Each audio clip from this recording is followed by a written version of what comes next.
Rock City Church is the only place where a sanitation worker sits next to the state representative.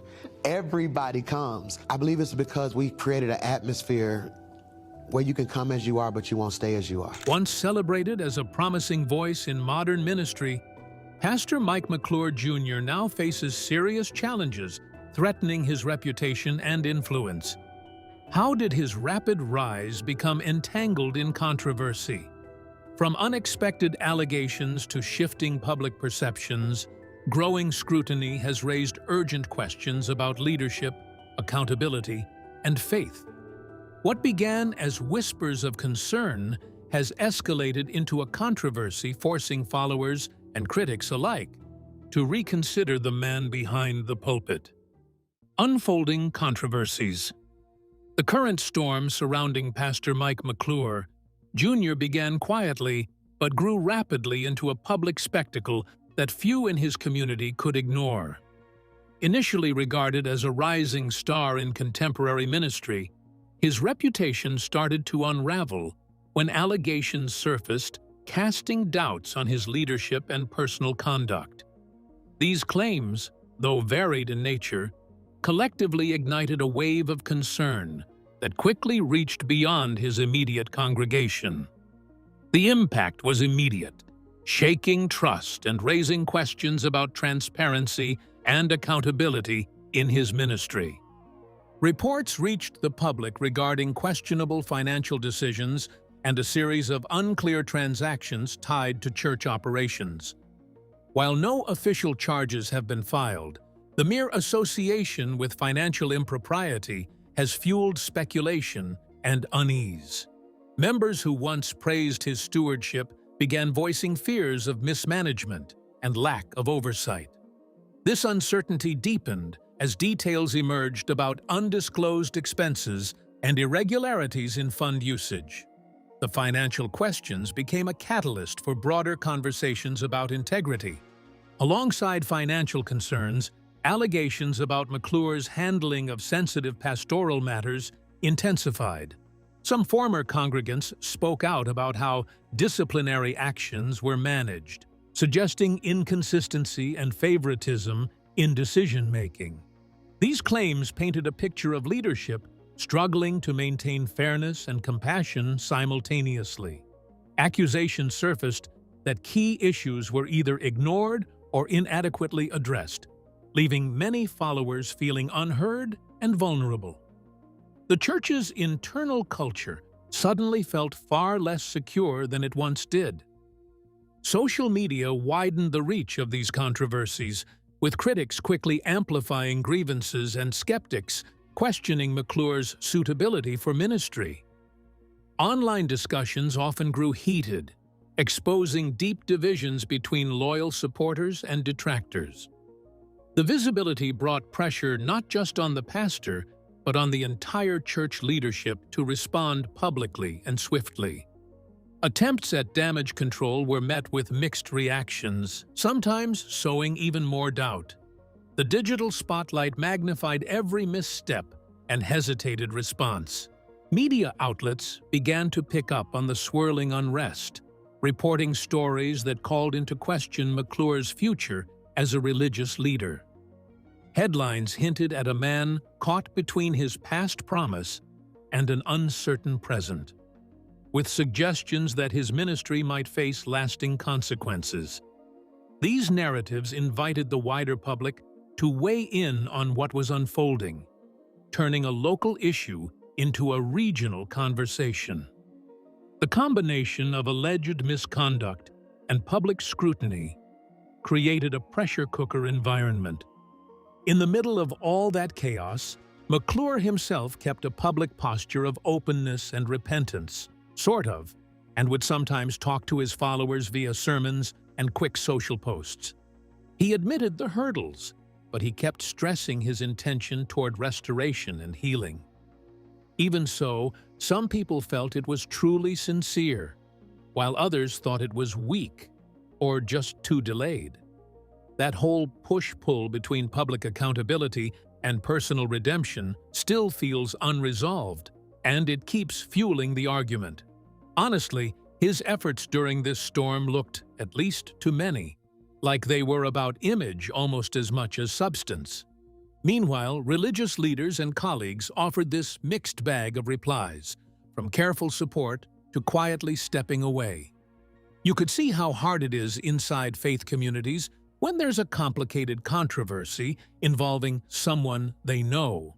The tricky point is the balance between loyalty and justice, and it gets delicate fast, especially under modern pressures on religious institutions. McClure's situation really shows these struggles on both a personal level and an institutional one too. The foundations built earlier in his career stand in distinct contrast to the difficulties emerging now, which invites us to trace back the path that led to this critical point. Background and rise to fame. Mike McClure Jr. entered the ministry landscape equipped with both academic preparation and a passion for outreach, quickly gaining recognition for his dynamic preaching and connection with younger audiences. Rooted in conservative Christian values, he embraced a modern style of worship that blended traditional messages with contemporary music and multimedia engagement. This approach resonated with many who sought a fresh yet grounded spiritual experience. Over time, his influence grew as churches and youth groups welcomed his energetic leadership. His rise was fueled in part by social media savvy and charismatic public appearances that extended his reach far beyond the pulpit. Video sermons circulating online attracted thousands, amplifying his voice and making him a notable figure among emerging ministers. Many praised McClure for his relatable storytelling and ability to tackle modern challenges through a biblical lens. This visibility created opportunities for speaking engagements and collaborations with well-known religious organizations. His profile seemed destined for continued expansion. Educational credentials also supported his ascent. McClure earned degrees from respected theological institutions, adding scholarly weight to his practical ministry.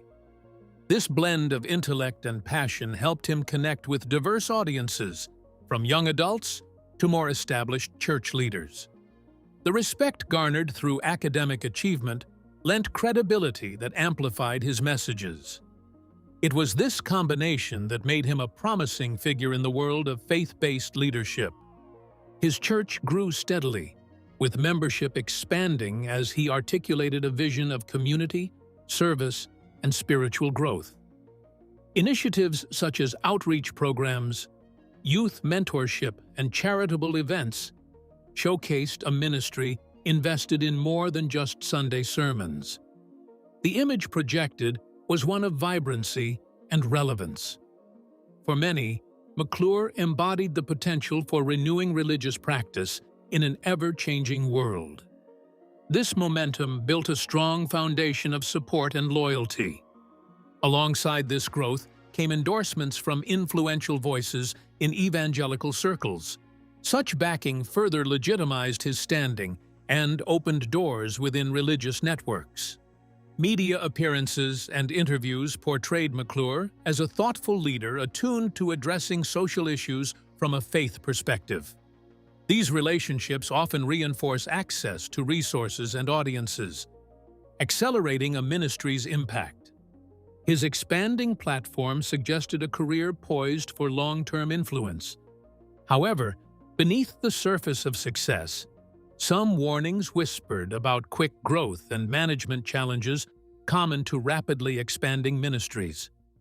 Handling increasing administrative responsibilities alongside spiritual leadership requires balance. As his profile rose, so did the complexity of his role. The seeds of trouble often lie hidden in these organizational pressures. These early signs, while subtle, foreshadowed future strain. The unfolding controversies now pressing upon him force a re-examination not only of his recent conduct, but also of the path that led him to prominence. Key events triggering backlash. Several specific incidents have triggered the backlash that now surrounds Pastor Mike McClure Jr. creating fissures within his congregation and community. Central among these was the abrupt resignation of key staff members who cited concerns over transparency and leadership style. These departures raised eyebrows and suggested deeper internal conflicts. When trusted insiders exit suddenly, it often signals unspoken challenges within an organization. Compounding the unease were leaks regarding financial records that hinted at discrepancies and an apparent lack of clear oversight. Questions arose about how donations were allocated, with some critics alleging funds were diverted or misused. This perception of financial mismanagement is especially damaging in religious contexts, where stewardship carries both legal and moral weight. The inability to address these concerns expediently intensified doubts.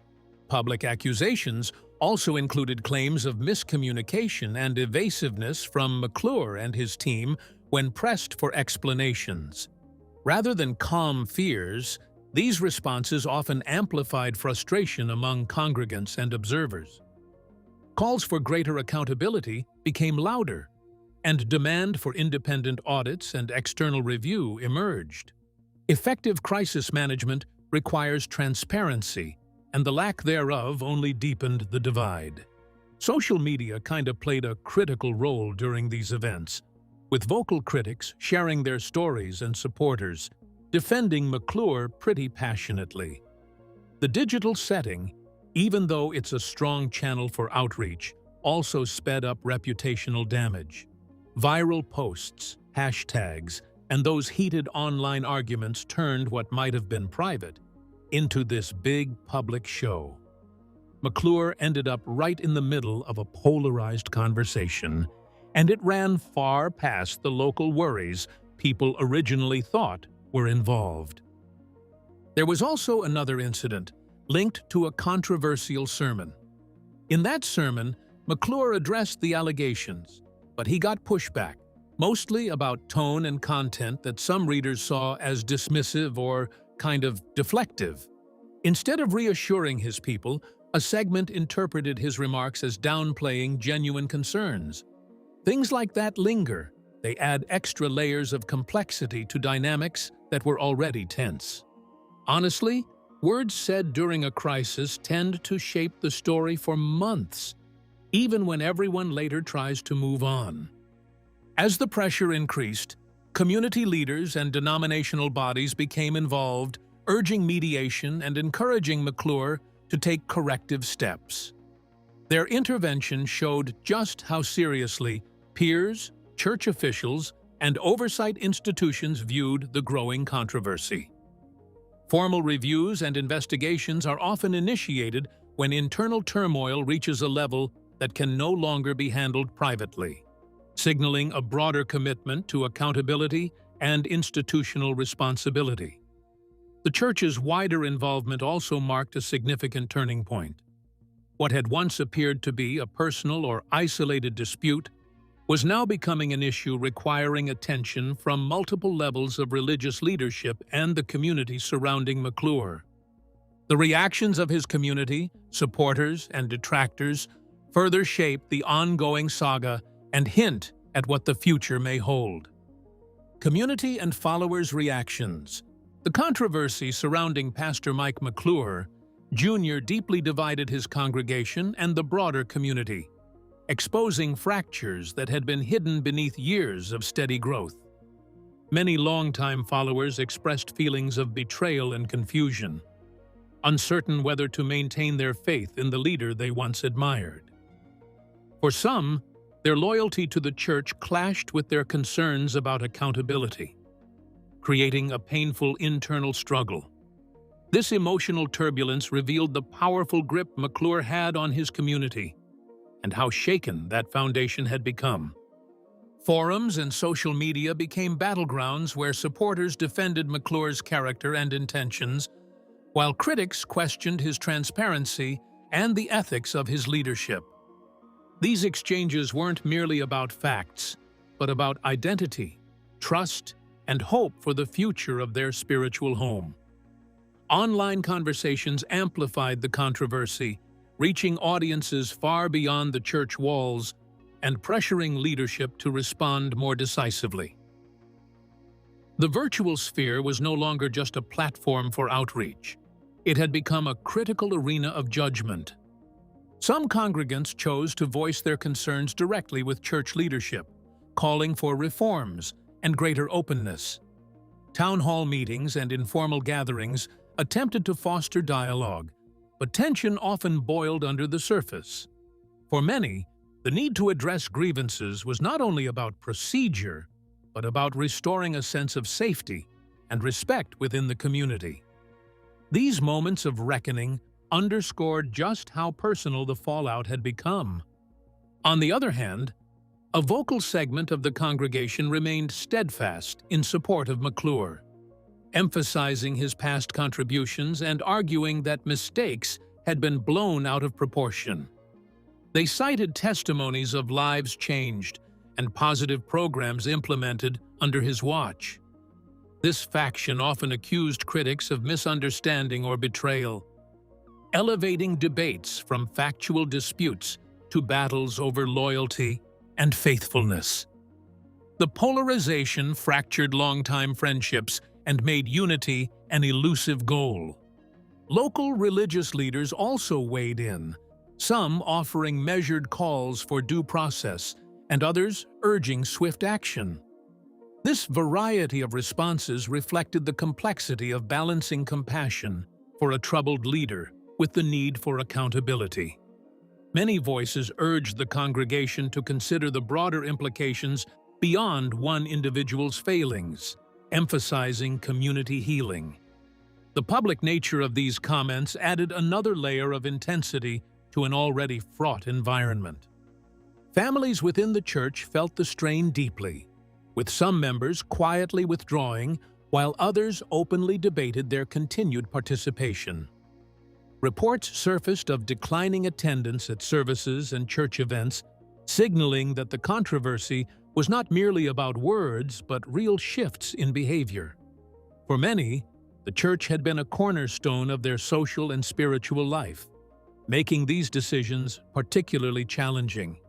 This erosion in numbers posed significant questions about the church's future viability. The fractures within the community reflect in stark terms how the ministry's troubles have started to affect its very operations and outlook. Impact on ministry and future. The mounting controversies have taken a significant toll on Pastor Mike McClure Jr.'s ministry, affecting both its day-to-day functioning and long-term prospects. Financial contributions reportedly declined as some donors withheld support pending clearer accountability measures. These funding disruptions have impacted planned outreach programs and church maintenance, pressing the ministry to reconsider priorities and budget allocations. The ripple effect of lost revenue underscores how trust is deeply interwoven with financial stability in faith organizations. Operationally, the church has faced staff turnover that complicates efforts to maintain programs and services. Experienced team members leaving amid uncertainty further strains leadership capacity, creating gaps in administration and pastoral care. Additionally, volunteer engagement has reportedly suffered, with some community members hesitant to commit amidst ongoing unrest. This erosion in human resources poses challenges to continuity and growth. Attendance has dwindled in recent months, signaling a loss of confidence on the part of congregants. Weekend services, once well attended, now see fewer faces, a visible sign of the growing divide between leadership and members. This decline affects not only community morale, but also the church's influence in the region. Sustaining active participation is crucial for spiritual nourishment and institutional vitality, both of which now appear in jeopardy. The ministry's public events and outreach initiatives have experienced cancellations or cutbacks as internal focus shifts toward crisis management. Efforts that once energized the congregation and attracted new members have been sidelined, potentially opening space for competing churches to gain ground. This shift risks long-term diminishment in presence and relevance within the wider faith community. Rebuilding momentum will require renewed trust and strategic planning. On a leadership level, McClure faces growing pressure to implement changes demonstrating humility, transparency, and reform. Calls for independent audits, pastoral counseling, and renewed governance structures reflect widespread demand for accountability. How he embraces or resists these reforms will significantly influence whether the ministry can stabilize and rebuild. Resistance risks deepening the crisis. Acceptance could open paths toward healing. Institutional affiliations, including denominational bodies and local partnerships, have also responded cautiously. Some have paused formal endorsements or collaboration while monitoring developments. This distancing reflects a protective stance, as associations weigh reputational risks and seek reassurances of resolution. The support network that once buoyed McClure may be weakening, signaling isolation amid difficulties. Despite these challenges, some signs of resilience remain. Certain committed members continue to advocate for restoration and forgiveness, emphasizing faith in renewal and the power of grace. The path forward will test not only one man, but an entire congregation's faith and endurance. Broader implications for religious leadership. The controversy surrounding Pastor Mike McClure Jr. sheds light on broader challenges faced by religious leadership today, where accountability and transparency have become non-negotiable expectations. Across many faith communities, leaders are no longer shielded by their titles or prior successes when questions arise about conduct or governance. The increased demand for openness reflects a cultural shift toward holding all public figures, including spiritual authorities, to higher ethical standards. This evolving environment requires ministers to balance humility with the pressures of modern scrutiny. One key takeaway from McClure's situation is how quickly trust can erode when leadership falters. Ministries historically built on personal charisma and perceived moral authority must now integrate rigorous structures of oversight and clear communication. Failure to adapt to this reality risks fragmenting communities and undermining not only individual leaders, but the institutions they represent. The call for transparency is no longer optional, but a vital component of sustainable ministry. This crisis also highlights the importance of effective governance within religious organizations. Having clear policies and independent accountability measures can prevent issues from escalating into full-blown scandals. McClure's case demonstrates the pitfalls that can occur when internal controls are weak or inconsistently applied. Robust systems protect congregations, preserve resources, and help leaders maintain credibility even when facing challenges. Another implication is the role of social media and public discourse in shaping the reputations of ministers. Platforms meant to foster connection now facilitate rapid spread of criticism, sometimes outpacing facts and complicating resolution efforts. Faith leaders must develop strategies for honest engagement with their communities while managing the risks of a hyper-connected world. The digital age demands a new kind of pastoral communication skill in crisis management. The McClure controversy, it also lifts up questions about the emotional and spiritual toll on leaders when they are under this intense public scrutiny. Keeping up the demands of leadership while also living with personal vulnerability ends up being kind of a delicately balanced thing, like you have to juggle it without dropping it. Nowadays, communities often seem to expect not just perfection, but some authentic and honest transparency too. That expectation pushes ministers toward repentance and growth, especially when errors happen, even if it is awkward. So, navigating those expectations takes strength and grace, not just one or the other. And beyond that, this whole situation brings to light the need for proactive leadership development and mentoring within religious circles. If emerging leaders are supported with training on ethics, governance, and crisis response, then there's more resilience against the types of pitfalls that have marred McClure's ministry. Putting resources into holistic preparation can help prevent future controversies, and it supports the overall well-being of faith communities. It also tends to shape a culture where accountability is actually welcomed rather than resisted, even when it stings a bit. The challenges confronting Pastor Mike McClure Jr. reveal much about the evolving expectations and responsibilities placed on religious leaders today. If you found this examination insightful, be sure to like this video and subscribe for more thoughtful explorations of the stories shaping faith and leadership in our world.